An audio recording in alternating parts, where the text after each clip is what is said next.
Bapak dan Ibu perlu kita tahu bahwa yang namanya alat transportasi itu yang paling aman di dunia itu adalah pesawat terbang. Secara logika saja, ada benda lebih dari 50 ton dia bisa terbang, tentu sangat beresiko.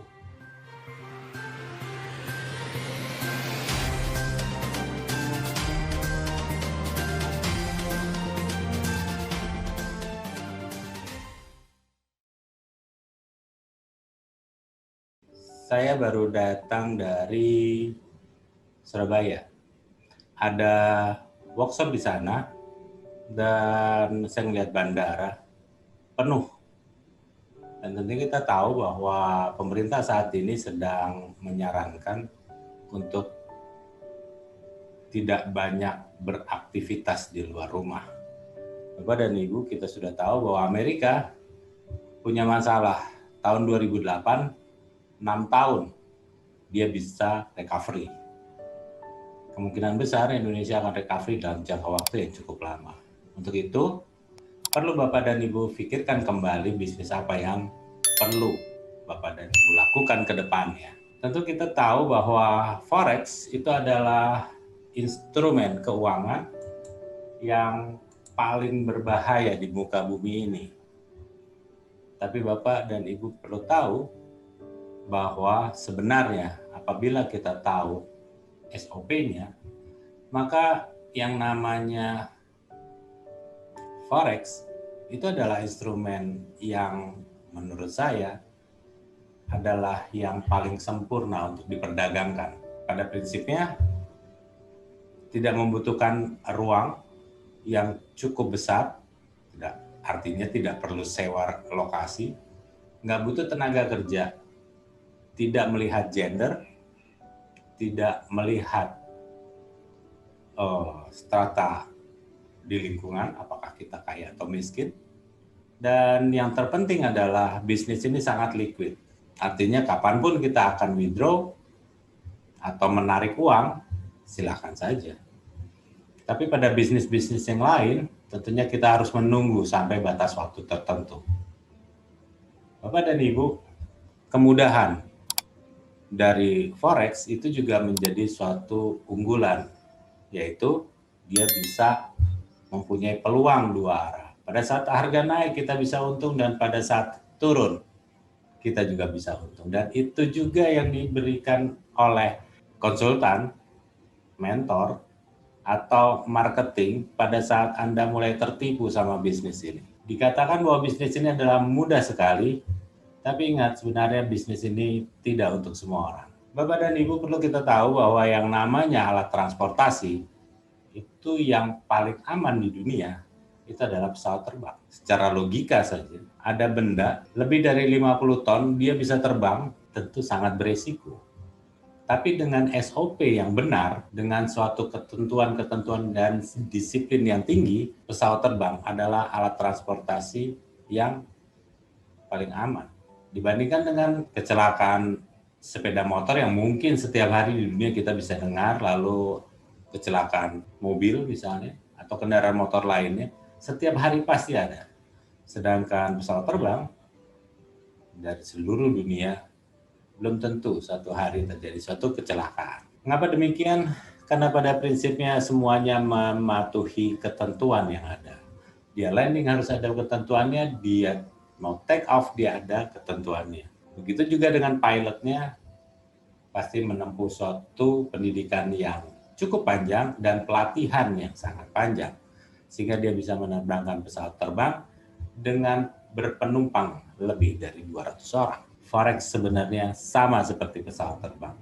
Pada saat Bapak dan Ibu mengerti, disiplin, belajar, dan berlatih setiap hari, tentunya kita akan mempunyai jam terbang yang tinggi, akhirnya bisnis ini menjadi aman. Kalau Bapak dan Ibu sudah mengerti, sudah terampil, dan sudah terlatih, itu tandanya Bapak dan Ibu pasti sudah pernah mengikuti suatu pelatihan atau pembelajaran atau workshop atau apapun itu. Karena pada prinsipnya masuk ke dalam bisnis Forex atau bisnis apapun, tidak boleh tiba-tiba Anda masuk dalam bisnis ini. Anda seharusnya belajar dulu. Dan itu adalah pengalaman buruk saya 5 tahun awal di bisnis ini, tanpa belajar dan merasa dirinya lebih hebat, dan kita otodidak, akhirnya ujung-ujungnya kita kehabisan uang yang cukup besar dibandingkan dengan biaya untuk belajar. Bapak dan Ibu mau belajar di mana aja silakan saja, dan yang penting lembaga pendidikannya adalah baik dan mentornya sesuai dengan karakter yang Anda punya. Apabila kita sudah bisa profit di bisnis ini, baru kita berbicara masalah broker. Nah, kalau kita bicara masalah broker, tentunya broker itu hanya suatu mediator. Dan kalau kita berbicara mediator, tentu dia tidak berhak untuk menahan posisi yang Anda amanatkan kepada broker. Melempar langsung liquidity provider, atau dia harus lempar ke pedagang. Tujuannya adalah supaya amanat Anda bisa masuk ke money market. Bapak dan Ibu, tidak semua broker melakukan hal seperti itu tentunya. Karena pada prinsipnya yang namanya broker itu ada dua. Yang pertama adalah broker yang dealing desk. Jadi di belakang kegiatan broker tersebut itu ada suatu program yang amanat Anda tidak diteruskan ke money market secara langsung. Itu yang disebut dengan adanya meja dealing. Biasanya di situ dikelopkan dia lagi nge-buy atau nge-sell. Kalau lagi nge-buy harganya naik, gitu. Anda akan mendapatkan recode atau tidak bisa masuk. Dan tentunya ini akhirnya menjadi lambat, tidak real time. Dan akan banyak sekali ketentuan-ketentuan yang membuat Anda akhirnya menjadi takut untuk bertransaksi. Karena begitu Anda klik, nggak dapat lagi, dan Anda klik terakhir, dia dapat. Kalau nggak dapat yang di paling atas, dia akan dapat yang paling ujung. Dan di situ nanti harganya akan berbalik, dan Anda panik, Anda cut loss, dan harganya turun kembali atau naik kembali. Bapak dan Ibu, yang namanya broker dengan menggunakan dealing desk, itu biasanya kita sebut dengan broker yang ngebandarin, atau brokernya itu mempunyai suatu grup yang sama dengan LP-nya. Dan ini kalau kita teruskan, itu sama aja kita berjudi. Kita lawan bandar. Tapi ada satu lagi tipe, yaitu yang no dealing desk. Amanat Anda akan langsung secara elektronik masuk ke liquidity provider. Ada yang pakai straight to process, atau ada yang menggunakan electronic communication network atau ECN. Dua-duanya sebenarnya harus sama. Perbedaannya di mana? Perbedaannya adalah kalau STP biasanya nggak ada komisi, dia sudah markup di spread. Sedangkan untuk SCN itu biasanya dia masih ada yang namanya komisi. Di sisi lain yang namanya STP itu biasanya LP-nya agak banyak. Dan sedangkan untuk SCN biasanya terbatas. Bapak dan Ibu, mana yang lebih baik? Dua-duanya baik sebenarnya. Kenapa? Karena mereka langsung lemparkan ke LP. Memang akhirnya dengan keadaan-keadaan seperti ini, itu membuat kita akhirnya tidak percaya sama broker. Tapi itu adalah kejadian-kejadian zaman dulu. Zaman sekarang, kalau sampai ada yang melakukan dengan menggunakan dealing desk, itu sebenarnya gaya-gaya mafia Hong Kong. Jadi sebaiknya Anda tinggalkan broker itu. Mau dalam negeri, mau luar negeri, tinggalkan aja. Kenapa? Memang betul Anda di-set untuk kalah. Tapi kalau dia yang no dealing desk, tidak. Gitu. Jadi tiba-tiba kalau spread-nya melebar gitu ya, dan itu memang pasar yang terjadi selisihnya. Kalau misalnya volumenya kurang, lalu spread-nya melebar. Dan itu resiko daripada STP. Bapak dan Ibu, kalau kita berbicara masalah trading, nggak akan ada habisnya. Tapi yang jelas, yuk kita mulai dari yang paling kecil. Silahkan buka handphone Anda dan coba lihat MetaTrader Anda. Di sana pasti akan ada yang namanya balance, equity, free margin, margin level, dan margin. Pertanyaannya, Anda sudah mengerti masalah ini? Kalau tidak, tentunya marketing Anda harus terangkan ini. Kalau enggak, konsultan Anda harus terangkan ini. Kalau dia nggak bisa lagi, sebaiknya uang Anda tarik. Kenapa? Anda di-handle sama orang yang menurut saya tidak teredukasi. Bagaimana kita bisa menanyakan arah market ke depannya? Kalau mereka sendiri sebenarnya nggak tahu artinya balance sama equity itu apa bedanya. Banyak dari marketing, banyak dari mentor atau bahkan dari konsultan yang mengatakan bahwa balance itu adalah equity. Hello, Bapak dan Ibu, saya cuma katakan yang namanya balance itu adalah modal Anda sebelum Anda melakukan transaksi, itu namanya balance.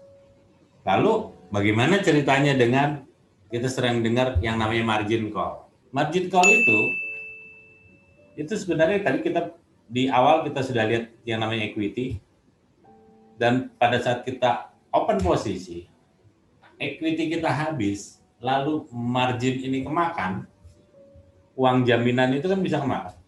Karena harga, misalnya Anda buy, harganya turun terus gitu ya.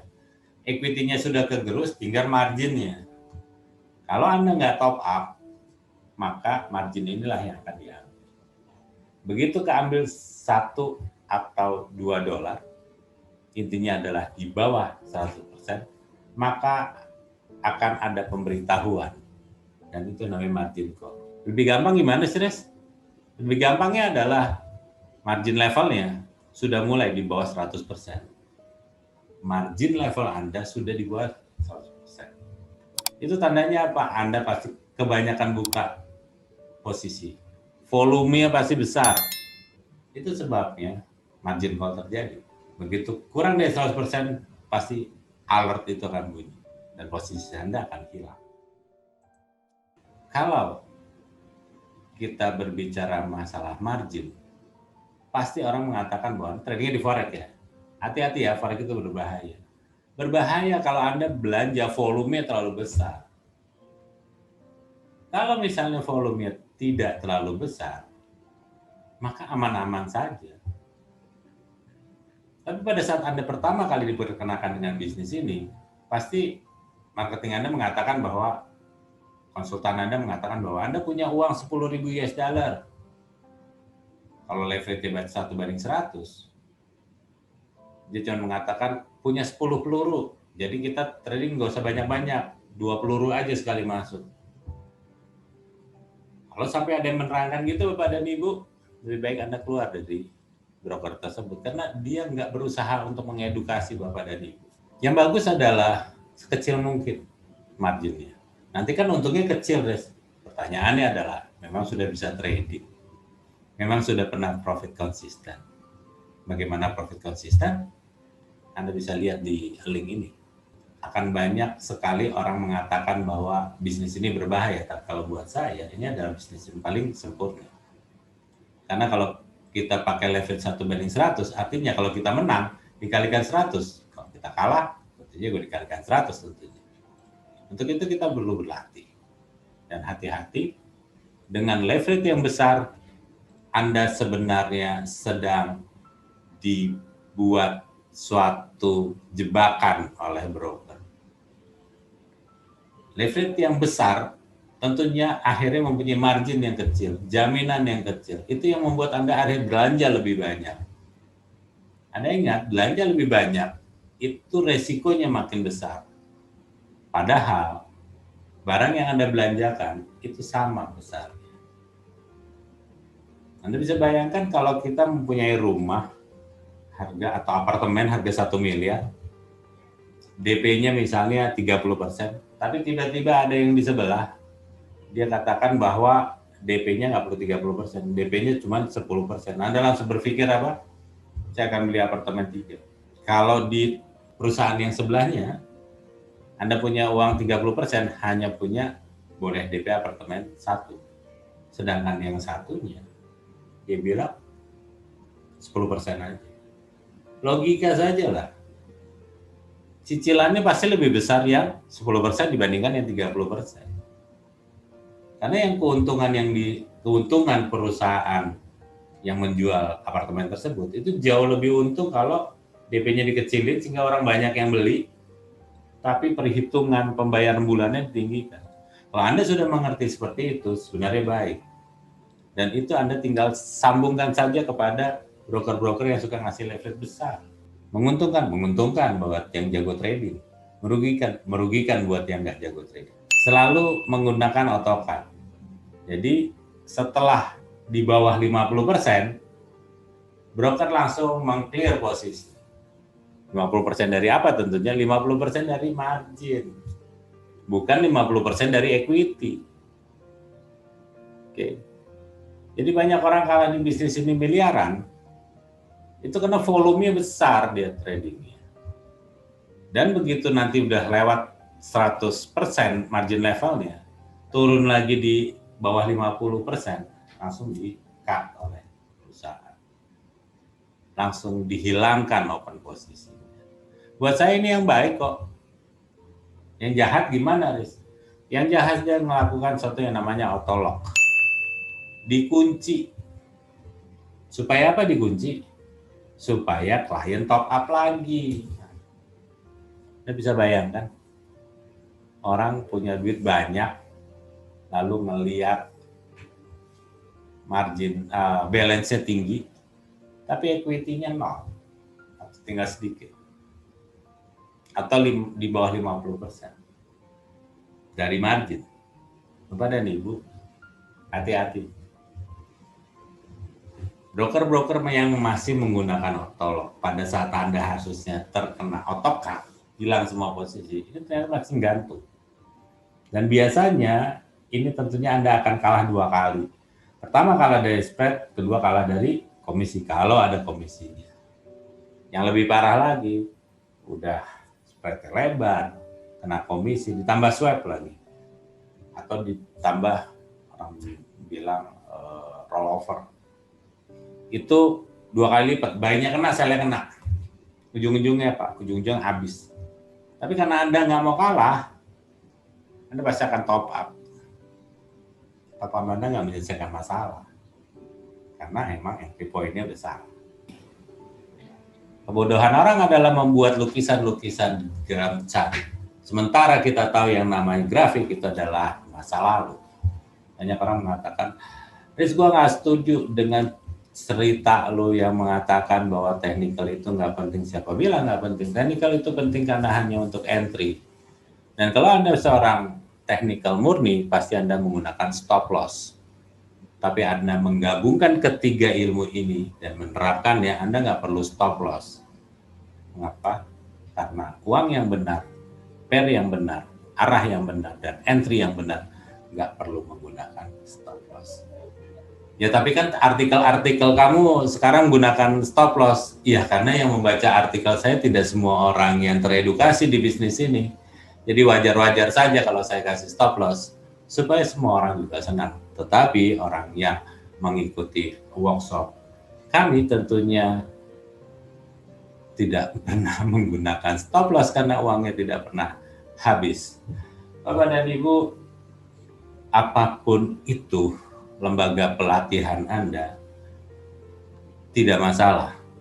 Yang penting Anda harus tahu yang namanya pelatihan itu adalah melatih.